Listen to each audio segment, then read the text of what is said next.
वो कैसे मैयत दफन होती थी, मैयत आती थी औरत की तो उसको दफनाते थे समझो, और मगरिब के बाद समझो उसके साथ वो गलत काम होता था, कार्रवाई करते थे। पाकिस्तान एक ऐसा कंट्री है जहां पॉलिटिकल लीडर्स खुद रेप विक्टिम्स के करैक्टर और उनकी सच्चाई पर सवालात उठाते हैं। इसीलिए यहाँ रेप और सेक्सुअल वायलेंस एक नेशनल इमरजेंसी बन चुका है। आप ये लाहौर पीजीसी इंसिडेंट ही देख लें, जिसमें चीफ मिनिस्टर ने खुद बैठकर इदारे को डिफेंड किया और ये कहा कि शी इज स्टिल पाक साफ। पूरी कहानी घड़ी गई है, वो बच्ची बिल्कुल पाक साफ है, उसके ऊपर ये गलत इल्ज़ामात लगे। हमें ये नहीं पता कि रेप हुआ है या नहीं, लेकिन ये ज़रूर पता है कि सिस्टम ने इस सारे मामले को कवर ज़रूर किया है और इसी वजह से काफ़ी सारे सवालात उठते हैं कि आखिर गवर्नमेंट को क्या ज़रूरत पड़ी थी एक इंस्टीट्यूशन को डिफेंड करने की। और इसके अलावा ये भी कहा गया कि ये सिर्फ और सिर्फ प्रोपेगेंडा और डिसइंफॉर्मेशन था। Is it just disinformation? इसके ऊपर सियासत मत करें और ये सारे इन्वॉल्व हैं। मैं किस आधा पाकिस्तान जो है ना जनाब स्पीकर, वो कल इस पूरी तशहीर में इस गलत प्रोपेगेंडा में इन्वॉल्व है। जबकि कुछ लोग ये भी कहते हैं कि लड़की ने कपड़े ऐसे पहने थे इसीलिए उसके साथ रेप हो गया। मुझे ये बताएं कि जिन डेड बॉडीज को रेप का निशाना बनाया गया, क्या वो भी कपड़ों की वजह से था? तो आइए इस वीडियो में पाकिस्तान में बढ़ते रेप केसेस और विक्टिम ब्लेमिंग जैसी घटिया मेंटालिटी पर बात करते हैं। ट्रिब्यून के इस आर्टिकल ने पाकिस्तान की रियलिटी को छापा है कि जब पाकिस्तान में रेप होता है तो कुछ ऐसा किया जाता है विक्टिम के साथ। सबसे पहले विक्टिम को शर्मिंदा किया जाता है, फिर डराना धमकाना कि मैं तुम्हारे साथ ये कर दूंगा एटसेट्रा। देन आता है बेगैरती का अव्वल दर्जा, जिसमें रेपिस्ट को प्रोटेक्ट किया जाता है। पुलिस विक्टिम की फैमिली को डराती धमकाती है और उसे ब्लैकमेल करती है, जैसे पीजीसी इंसिडेंट में किया गया। खैर उसमें तो वालिद भी जो दिखाया गया वो उस लड़की का नहीं था, अकॉर्डिंग टू स्टूडेंट्स। इस बारे में मैंने डिटेल में बात की है कि आखिर पंजाब कॉलेज में हुआ क्या था। इसे आप यहाँ क्लिक करके देख सकते हैं। खैर अब वापस आते हैं बेगैरती के साइकिल पर। अगर रेपिस्ट अमीर बाप की बिगड़ी हुई औलाद हो तो ऊपर से कॉल्स आएंगी, जजेस बिक जाएंगे, फौरी जमानतें होंगी और एक फास्ट नैरेटिव बनाया जाएगा जिसमें लोग कहेंगे देखो लड़का कितना मासूम था, उस पर रेप का इल्जाम लगा दिया। सारा हेट, गालियां और सब कुछ विक्टिम की तरफ शिफ्ट हो जाए। और इस सब से होगा क्या? रेपिस्ट फिर वैसे करेगा क्योंकि उसे पता होगा कि उसे किसी ने कुछ कहना तो है नहीं, और फिर ये सारा साइकिल इसी तरह चलता रहता है। बाकी इस आर्टिकल का लिंक डिस्क्रिप्शन में मौजूद है, जिसे आप क्लिक करके पढ़ सकते हैं। पंजाब गवर्नमेंट के मुताबिक ये ओपोजिशन का प्रोपेगेंडा था। देखिए इन्हीं हरकतों की वजह से हमें वायलेंट प्रोटेस्ट देखने को मिले। हालांकि वो वायलेंट थे नहीं, पीसफुल प्रोटेस्ट था, बट पुलिस गर्दी की वजह से वो वायलेंट प्रोटेस्ट में तब्दील हो गया। लाहौर हाई कोर्ट ने अभी तक कोई डिसीजन नहीं दिया, और अगर ये केस फेक निकला मतलब कि फेक बनाया गया, तो ये बात अपने जहन में रख लें कि पाकिस्तान में rape is not a big problem. देखिए जब स्टेट पर लोगों का भरोसा खत्म हो जाता है तो फिर लोग डिसइंफॉर्मेशन को जल्दी मान लेते हैं। मैं ये नहीं कह रहा कि ये डिसइंफॉर्मेशन थी, बल्कि मैं ये कहना चाह रहा हूँ अगर स्टेट इस पर राइट डिसीजन लेती तो हमें इस तरह के प्रोटेस्ट देखने को ही ना मिलते और मिनटों में ये मामला सुलझ जाता। लेकिन स्टेट ने जानबूझकर इसे वायलेंट बनाया, पुलिस गर्दी की, स्टूडेंट्स को मारा, जिसके बाद स्टूडेंट्स ने वायलेंस को इख्तियार किया और हमें ये सब देखने को मिला। अगर ये रेप केस सच है या फेक, दोनों सूरतों में लोगों का मानना यह है कि क्राइम्स अगेंस्ट वीमेन बढ़ते जा रहे हैं और स्टेट इसे नजरअंदाज कर रही है। ये एसएसडीओ का डाटा देखें, जिसके मुताबिक पिछले 6 सालों में 29,000 से ज्यादा सेक्सुअल वायलेंस के केसेस रिपोर्ट हुए, जबकि 2023 में 7,000 से ज्यादा केसेस रिपोर्ट हुए, जिसमें 94% केसेस सिर्फ पंजाब से थे। पंजाब इस वक्त रेपिस्ट का गढ़ बनता जा रहा है। ऐसा नहीं है कि बाकी प्रोविंसेस में नहीं होते, बाकी प्रोविंसेस में भी ये केसेस होते हैं, बट बहुत ही कम। पंजाब अब रेप और सेक्सुअल वायलेंस का हब बनता जा रहा है। कन्विक्शन रेट सिर्फ 5% है, जबकि मीडिया कवरेज भी कुछ खास नहीं है क्योंकि जेंडर बेस्ड वायलेंस को ज्यादा हाईलाइट नहीं किया जाता। ये सोसाइटी रेप विक्टिम को चुप रहने का प्रेशर देती है। गलती हमेशा ही विक्टिम की दिखाई जाती है, जैसे कि उन्होंने रेप होने दिया। पीजीसी इंसिडेंट पर जब मैंने लोगों की राय ली तो मेजॉरिटी जो थी उन्होंने मुझे ये कहा कि देखिए जी पीजीसी की लड़कियां होती ही ऐसी हैं, उछल रही होती हैं, वीडियोस टिकटॉक वगैरह, गार्ड के साथ कोई चक्कर वगैरह होगा, अपनी मर्जी से हुआ होगा, फिर वैन वाले ने भी।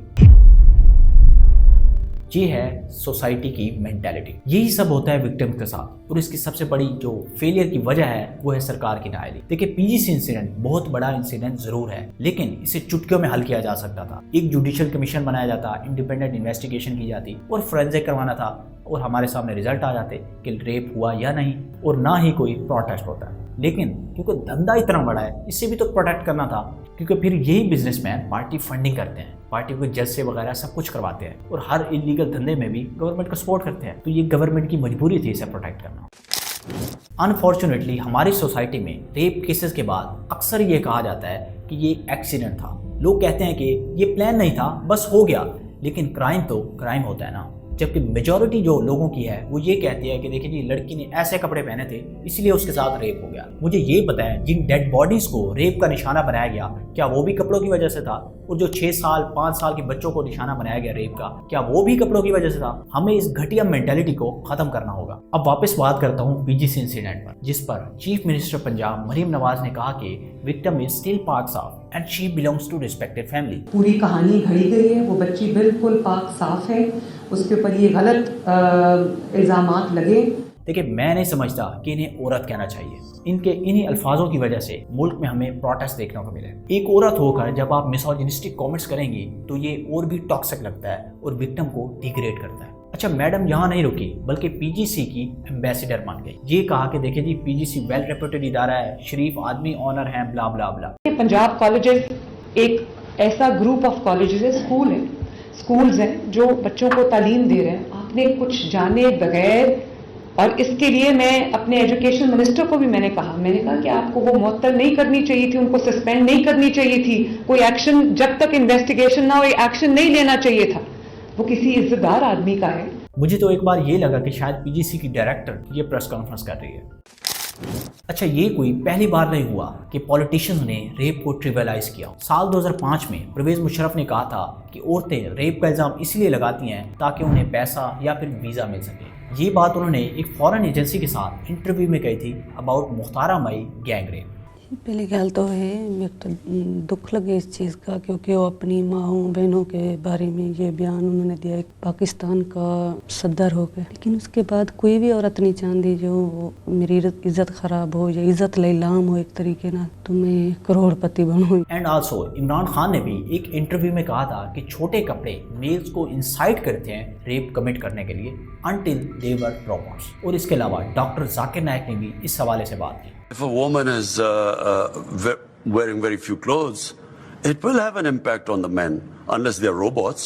मैं थोड़ा एक्सप्लेन कर देता हूँ उसे। देखिए, छोटे कपड़े रेप में रोल प्ले करते हैं, इसमें कोई शक नहीं है, ये नेचुरल है, क्योंकि मेल्स और फीमेल्स दोनों ही एक दूसरे से सेक्सुअली अट्रैक्टेड होते हैं। लेकिन जो बच्चों के साथ रेप होता है वो बापर्दा औरतों के साथ भी ये इंसिडेंट हुए, बापर्दा लड़कियों को भी हरास किया जाता है। इट्स मीन के छोटे कपड़ों की वजह से रेप हुआ तो इससे आप ये नहीं कह सकते कि रेपिस्ट बेगुनाह है और विक्टिम पे ही सारा ब्लेम डाल। Anyone who commits rape, solely and solely that person is responsible. So let's be clear about that. No matter whatever, how much ever a woman is provocative or whatever she wears, the person who commits rape, he is fully responsible. Never is the victim responsible. My comments were completely taken out of context. सबसे पहले तो rapist को लटकाए और फिर लड़की से पूछे कि तुमने ऐसे कपड़े क्यों पहने हुए थे जो कि सेक्सुअली अट्रैक्टेड थे। अल्लाह ने कुरान में जहां औरतों के पर्दे के रिलेटेड बात की, वहीं मर्दों को भी हुक्म दिया कि अपनी नजरें नीचे रखें। तो अगर आप किसी ऐसी खातून को देखते हैं जिसने नामुनासिब कपड़े पहने हुए हैं तो आप अपने मुसलमान होने का सबूत दें और अपनी नजरें नीचे रखें। कुछ महीने पहले की बात है जब डॉक्टर नुसरत के पास एक लेडी डॉक्टर रोते हुए आई और आकर बताया कि मैं टॉयलेट में थी, एक मेल डॉक्टर ने वॉल में मौजूद होल से वीडियो बना लिया है और अब वो मुझे ब्लैकमेल कर रहा है। तो उसके बाद डॉक्टर नुसरत ने सजेस्ट किया कि आप FIA में कंप्लेन करें। तो आगे से उस लेडी डॉक्टर ने कहा कि मैं ऐसा नहीं करना चाहती, मैं नहीं चाहती कि ये बात लीक हो और मेरी फैमिली को ये बात पता चले। अब आप मुझे खुद बताएं, क्या इसमें भी विक्टिम की ही गलती थी? उसकी वजह से ही ये सब हुआ। अनफॉर्चुनेटली पाकिस्तान के हॉस्पिटल्स में डॉक्टर्स और नर्सेस को हरासमेंट का सामना करना पड़ता है, कभी पेशेंट्स की जानिब से तो कभी कोलीग्स की जानिब से, और इस पर कुछ भी नहीं किया जाता और वो बेचारी इज्जत की वजह से चुप कर जाती है। मीडिया का रोल भी इस इशू में ज़्यादा हेल्पफुल नहीं है। केसेस सिर्फ तब तक कवर किए जाते हैं जब तक लोग गुस्से में होते हैं और TRP मिल रही होती है, उसके बाद मुकम्मल ब्लैकआउट, जैसे कि पीजीसी इंसिडेंट में किया गया। शुरू में मीडिया ने इसे दिखाया, लेकिन उसके बाद जैसे ही प्रेशर पड़ा, मुकम्मल ब्लैकआउट। इस हवाले से डॉक्टर बेटी का कहना था कि मीडिया को चाहिए जो जेंडर बेस्ड वायलेंस है उन्हें सही तरीके से कवर करे। ऐसे केसेस सिर्फ तभी सॉल्व होंगे जब हम मिसोजिनिस्टिक डिस्कोर्सेस को ओपन चैलेंज करेंगे। रेप केसेस में जो सबसे बड़ा प्रॉब्लम है वो है एविडेंस कलेक्शन। मोस्टली केसेस में एविडेंस जो होते हैं, जैसे कि CCTV फुटेज हो गई, विक्टिम्स के क्लोथ्स वगैरह, उन्हें टेम्पर किया जाता है और इवन के हॉस्पिटल्स में DNA सैंपल्स को भी बदल दिया जाता है इफ रेपिस्ट इज लैंडलॉर्ड। हमारा फ्लॉड सिस्टम और जस्टिस सिस्टम की कमी है जो इन केसेस को और भी मुश्किल बना देती हैं, और इसके अलावा पुलिस की हठधर्मी और नाअहली। जिसकी वजह से रेप केसेस कभी सॉल्व ही नहीं होते और हमें असल रेपिस्ट का पता ही नहीं चल पाता।